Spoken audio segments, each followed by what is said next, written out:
It is the first day of spring. It is a huge muddy mess, but it's almost 50 degrees, so I will take it. It's wonderful out. Our chickens are laying eggs up the wazoo, which is wonderful because I have been really in the mood for omelets. I'm Kelsey from roughandtumblefarmhouse.com. Every single week I share videos about farming, family food, and fortitude here on our 5-acre homestead in northern Minnesota.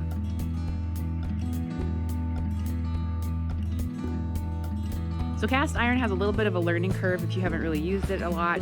And even if you have been using it a fair amount, eggs can still be kind of tricky. And so I'm going to show you how to make a foolproof omelet that turns out great every single time. I learned how to make an omelet actually from watching old Julia Child videos.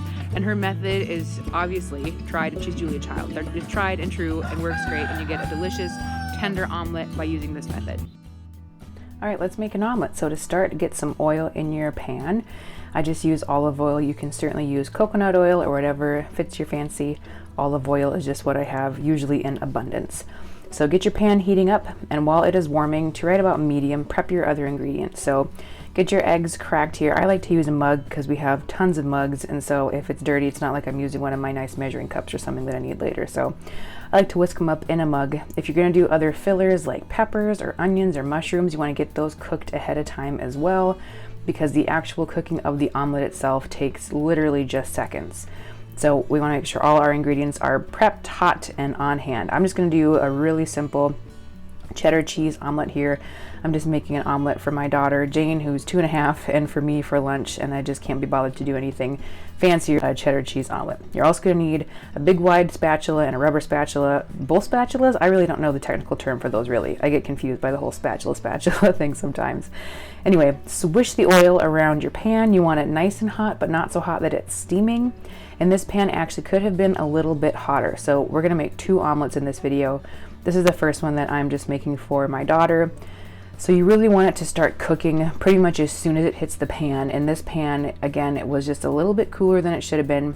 And I'm not going to fast forward through this or anything because I want you to see in real time how this looks. So it is starting to cook now, and we're just going to swoosh a little bit of the egg once it starts to set a tiny bit. We'll swoosh the egg to the outer edges so you get a nice big round omelet. Now's a good time to add some spices. I'm just going with some fresh cracked pepper and a little bit of salt I sprinkle in here too.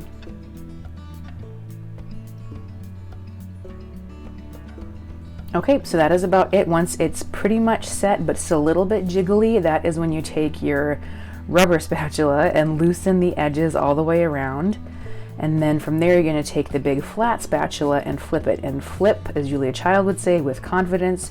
When she does this on her cooking show, she uses a nonstick pan and she just straight up flips it without using a spatula or anything.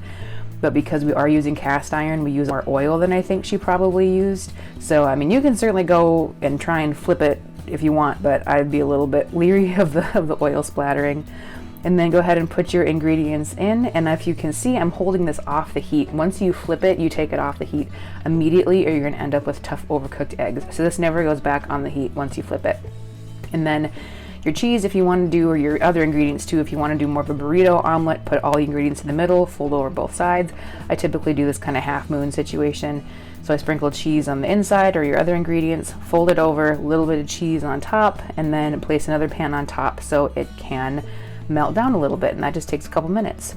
So there is a super fast, super delicious omelet. This is the one I'll give to my daughter and keep her distracted so I can finish making the video.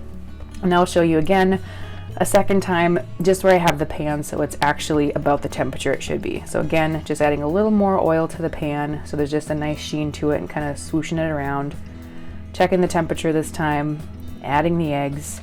And maybe you can see the difference here. This is already, as soon as it touches, it's starting to cook. And you can tell if it's too hot, your eggs might burn, or the eggs themselves will get bubbles on them.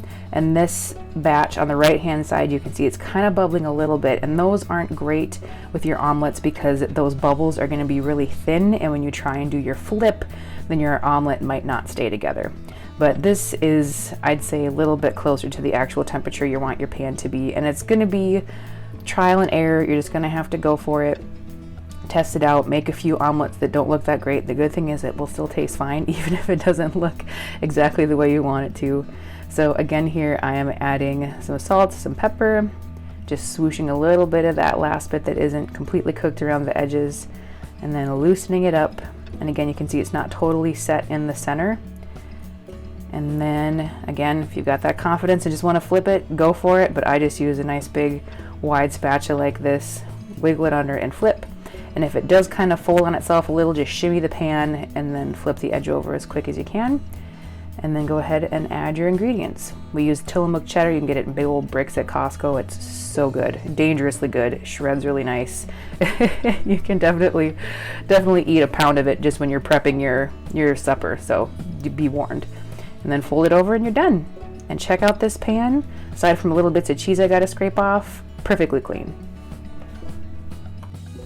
Okay, that's it. Thank you so much for watching. Hopefully your omelet turns out great. Let me know what sort of delicious fillers you put in there. I need to change up my omelet game a little bit, so I can always use some new ideas. Make sure you stop back next week. We always have videos here about farming, family food, and fortitude here at our Rough and Tumble farmhouse.